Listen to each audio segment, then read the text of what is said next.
Welcome back to Urban X TV. Got the Black Dot here. Yes. We both fresh coming off from watching Ava Duvernay's limited series on Netflix, When They See Us, based on the Central Park 5. Yes. Trials and the lives of the 5 gentlemen. Yes. Let's get into it. Okay, so let's get into it. So, I've heard. I wasn't even born when this happened. This happened in '89. I was born in '93. I remember hearing about them getting out and them kind of getting vindicated in '02. I was like in elementary school then, like 4th or 5th grade, or 3rd or 4th grade, something like that. And I had to do a paper on these guys in college. But watching, like just kind of watching the theatrics of everything and how, you know, the nuances of how they really tried to set these boys up, it was heart-wrenching. I couldn't watch it all the way through. This was a horror flick. Yeah, it was scarier than anything I've ever seen. This was a horror flick, scarier than Rosemary's Baby, The Exorcist. I'm going back on horror movies for you. And I tried my best not to watch it because I didn't want to relive the trauma. I was 20 years old in 88, 89, 21 years old when this happened. And there's something called, a new term people are coining, trauma porn. Right.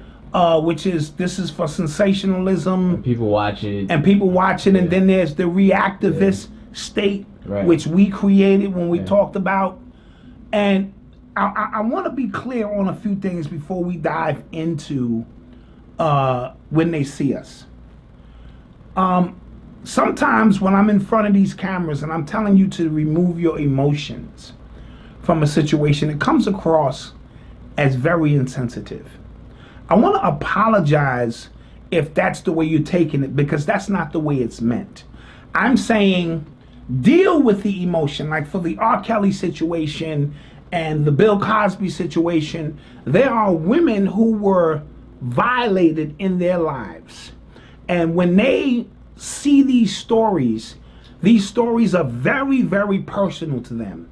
So it forces them to relive their own personal trauma. And then to have me come on camera, as stoic as I am, to try to analyze, overanalyze, and break down the logistics of it may come across as insensitive. I apologize. I am not saying don't cry, don't be emotional. I'm saying before I get on camera, I go through my progressions of emotions. I go through all of that so that when I'm on camera, we can have a conversation that moves beyond emotion. I want to make that clear because I dealt with a tremendous amount of emotion watching this documentary, to the point where 25 minutes into it, I'm screaming at the top of my lungs uncontrollably. Till my wife looked at me like, what the fuck is going on with this dude? It's because it resonated with me on a personal level. It resonated with every black man who maybe has to deal with the system and how corrupt and overtly corrupt this system is. These Central Park 5 represents every 5 brothers I know who may be out at a party and we chilling, or our car may get pulled over in some town, and the police can do what it is that they want. So with that being said, when R. Kelly pisses on a woman or does something, them women represent every single woman who has dealt with that personally. So I have to apologize if it came across that way, because that was never my intention. I dealt with my emotions, dealing with all of that, because I have family members who have been through this, and I don't ever want to come across as insensitive. With that being said, this documentary was a fucking horror story. Facts. Right? And it scared me to my core because I'm the father of 3 young men. And I've always told you, now you're grown, so it's a little bit different, but whenever you were a teenager and you were out late and that key is not in the door, I don't sleep. I don't sleep until I hear the key and I go, whew, man, another day of my sons being out in the street and they made it home. That's just some real parenting shit. Right. You'll understand it one day, you know, when your teenage son is dealing with a whole different set of issues. Right. Shit might be intergalactic for your child. I don't really know.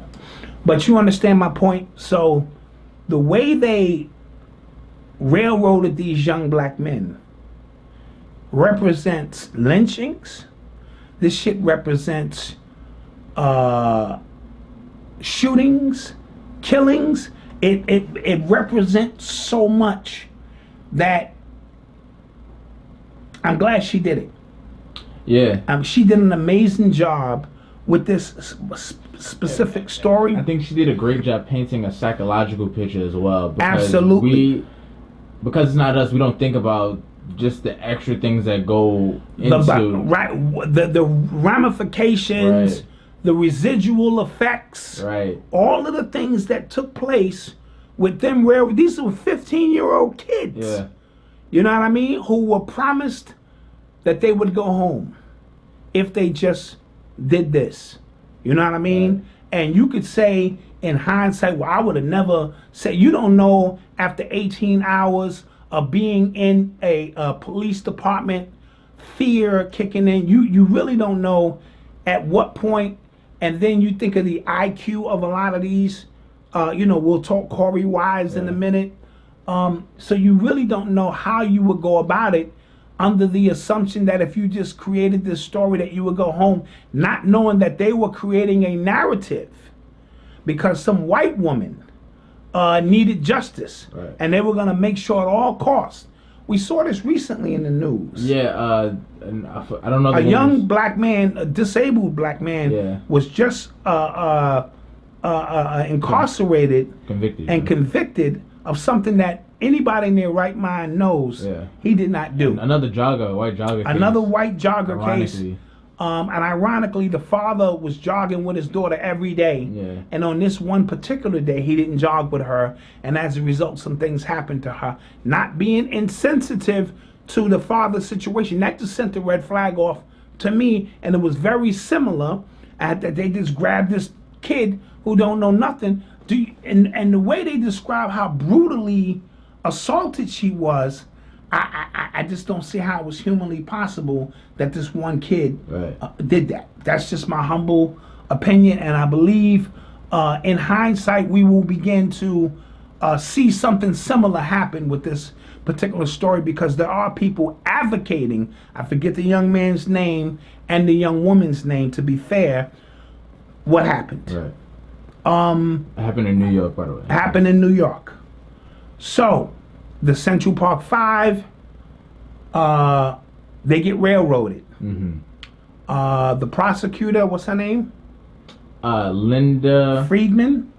Fairstein. Fairstein, yes, or Linda Fairstein. Linda Fairstein is now under scrutiny. Yes. After 30 years, and she's still doubling down. Yeah. Saying even though all the DNA pointed to this one individual, his DNA was under her finger, everything, she's still saying in her mind that these young black men were wilding, were connected to this story, and we know that they were not. Yeah. Fortunate for 4 of the guys, not fortunate, let me be clear, but they went to a juvenile facility. Yeah. Corey Wise should get an Oscar. The kid who played Corey Wise, should I say, because that aspect of the story, I know I'm jumping around. I want you to get in here because you saw it. So is there any questions that you want to ask go ahead. Prior to this point? Not yet. Because I jump around a lot. Was the most disturbing thing easily I had ever seen. It brought back Khalif Browder's story. Right. It brought back so many men, black men who are falsely accused of crimes, who are standing on their square, who are not built for the prison system, who are thrusted into a system with hardcore killers. This was a 16-year-old who was sent to Rikers Island with hardened criminals, told to lift up his nutsack, you know what I mean, and begin to understand what was taking place with grown-ass men in a prison simply because he wanted to tag along. Yeah. Ironically. Yep. You know what I'm saying? They didn't even have a case. Without his confession, or, you know, quote-unquote confession, they didn't have a case. Right. So the way they manipulated that to split the cases and use his testimony to tie everything in was an abomination. You know what I mean? And there were those who say, well, this is just, what's the difference between, you know, the R. Kelly, this and that, and, you know what I'm saying, story, and, you know, in reference to it creating emotion and things of that. And perhaps you're right. You know what I mean? Because, again, this emoted, the energy I emoted because I could personally connect to it was something crazy. Yeah. You know what I mean?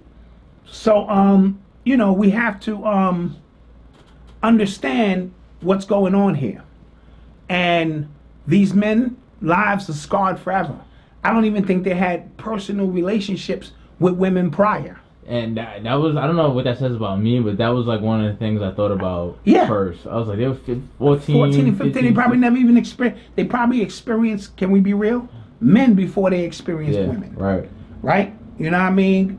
And it's sad to say, but when I would look at one of the guys got 10 kids. I think Yusuf Salam, that a lot of times, all of those kids is masking a part of your life that you like to forget that you were subjected to due to things out of your control. Yeah. Right? Right. So, and to have their lives psychologically, see, because dealing with women is not just a physical thing. It is a emotional, spiritual, psychological, you know, there's so many levels to it. And for you to now subconsciously have this white woman in the back of your mind, or the stigma that you violated some woman, and now they're accusing you for the rest of your life of doing something you didn't do, and then you have to go behind the wall with men, you know what I mean? With that tag on. Oh, man. Yeah.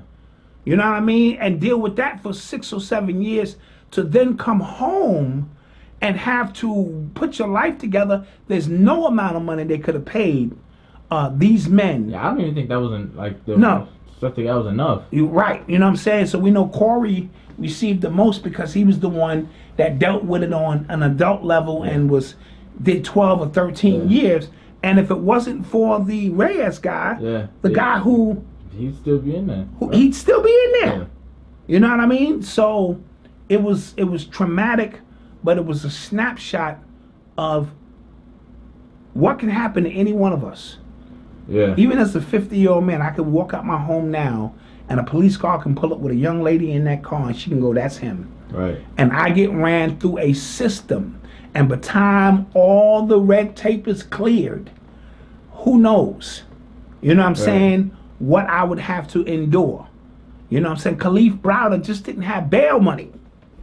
Right? And had to endure all of this to the point where, and let me tell you that story she told, that man, of Corey Wise, how his imagination had to become his only outlet, and he began to replay these scenarios to create alternate universes. Or when he didn't go to the park.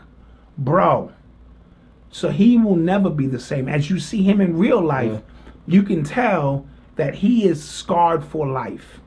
You know what I mean? And my heart goes out to these gentlemen, but they represent so much more. They're calling them the exonerated 5 now, which is more in line for, you know, but they represent the DNA of America in this country. Yeah, and I didn't know. Well, prior to like me, you know, doing my own research about this in college, I didn't know that they didn't really know each other. No. You would have thought like they were like the way they painted them out. That they were all boys. Right. No, these are 5 men from 5 different walks of life. Right. Who were born. That's why The little dude's like, who's Kevin? Yeah. Like, I don't even know. Kevin said you did it. Right. So they created this whole scenario, and you got to remember too, these white people don't care. So you would think that they would have some kind of conscience about. White people don't give a shit. Somebody had to pay for that. And that's why. And the political climate in this country. And that's why the title of When They See Us, that's why it hits a little harder. Because absolutely. It's not Central Park 5 where, like, you can maybe try to distance yourself from it. Right. As a black man. But when they see us, that's like, this is what it is. This is exactly what it is when they see you. And the Donald Trump piece, I thought, played well. Because she didn't have to fabricate anything. These are your own words. Yeah. You know what I mean? And this is what Donald Trump felt back then. And a lot of you rappers and celebrities still was taking pictures with Donald Trump long after he took out those statements. So don't distance yourself now. He doubled down on that. He doubled down on that. Yeah. You know what I mean? So... hashtag hypocrisy. Right. When you try to distance yourself now from him and make it seem like you didn't know, you knew. You knew because he told you. He drew that line in the sand 30 years ago on where he stood with these so-called animals. You know what I mean? Right. And these young black men, you know what I'm saying? Again, they represent the DNA of who we are in this country, and it's saddened. I'm saddened by it, and it was a horror story. Yeah, it was like I couldn't watch it straight through. I don't know anybody that watched it through. I watched it straight through because me and wifey was sitting here. We started at midnight and we didn't finish obviously till 4 something in the morning, and I didn't sleep for 2 days. I literally didn't sleep for 2 days. It was you know what I mean, because of what we go through as black men in this country. You know what I mean? Yeah, and I thought the father, Antron McCrae's father, his story was like eerily relevant as well as because look at what the father had to lose. Right. I just got this good fucking job, and I'm a product of this very system. Yeah. And just give them what they want, and he had to live with that. And then what about the Spanish father who just didn't have time? I'm working, and you know what I'm saying. So a lot of these situations, and Corey's situation brought tears to my eyes because of his relationship with his mother, and him asking his moms, "Can you just give me $20?" And she's saying, "I don't have it," and he saying, "It's okay. It's okay that you didn't have that. I'm not gonna hold that against you because I understood." That was really, really big because a lot of mothers don't have it. Khalif Browder moms didn't have it. Right. You know what I mean? Yeah, you didn't have. No, I don't have $20. You don't know what I'm going through. I'm a product of a poor kid. My moms just didn't have it, but I too never made my moms feel bad for only putting one gift under the tree for me, because I don't know what she had to do to get that one gift. So that one gift became 9 gifts for me. So I resonated with his story and him trying to get closer to home and keep moving further out. And you know what I'm saying, him having the brother with the issues and the mother going through so much. It's a snapshot of what we in this country go through. And if you've never been through that, it's hard for you to understand it. Right. If you don't know what it's like to have an inner city moms who's dealing with her own shit. She might be a junkie, she might be on drugs or fighting her own demons, and don't have the time and energy to come up and see you for some shit you did or didn't do. It really was an amazing story of a mother and son's journey and his love for his moms and wanting to make sure she didn't, because at one point he asked her, "What can I do for you?" Right. It brought tears to my eyes. What do you mean, what can you do for her? And you sitting up here in a maximum security prison with Nazi dudes trying to fuck you over, you know what I'm saying, because you raped some white woman. And, it just became an amazing story. What's her name? Ava Duvernay? Ava Duvernay. My hat goes off to you. You did an amazing job of giving the human side of that story. It was weird, like watching the court case. Like I think that was episode 2, watching all the court cases, and then I'm thinking like, are they getting their ass whipped? Like, how is this even a thing? How is this even a thing? Especially with the semen in the sock. Yeah, I was just like once it was proven that the semen wasn't theirs, this shit should be open and shut. And the fact that seemed like if somebody was to watch that movie in 10 years and not know anything about the Central Park 5, they're just watching this series, they would think it was fake. But I'm gonna take it back to real time. Those of us who experienced it in real time, who were watching it, said there's no way these kids are going to jail. I was 21 years old. I was like, oh, these kids is walking. No one, most of us did not think these kids was guilty. Just looking at the evidence. Right. We was like, oh no, this is definitely, and they still railroaded them based on coerced, choppy, pieced together fucking testimonies that didn't make any sense. Right. Didn't make any sense because a white woman was violated. You know what I mean? Yeah. So, again, a shout out to the exonerated 5. What they had to go through. They represent the DNA of black men in this country. Yeah. And, you know, what we constantly fighting for. You know, for the ones who are in prison now, who didn't do anything, keep your head up. Never go to the parole board and tell them you did anything. If you feel that strongly about, you know what I'm saying, making sure that your vibration stays. And it was dope. He was doing the push-ups. Yeah. And his parole boy said, nope, not even going. Yeah. Like, I'm not even going to waste my time. Yeah. But to show you how the spirit work, he connects, you know what I'm saying? Yep. And he gets his life back.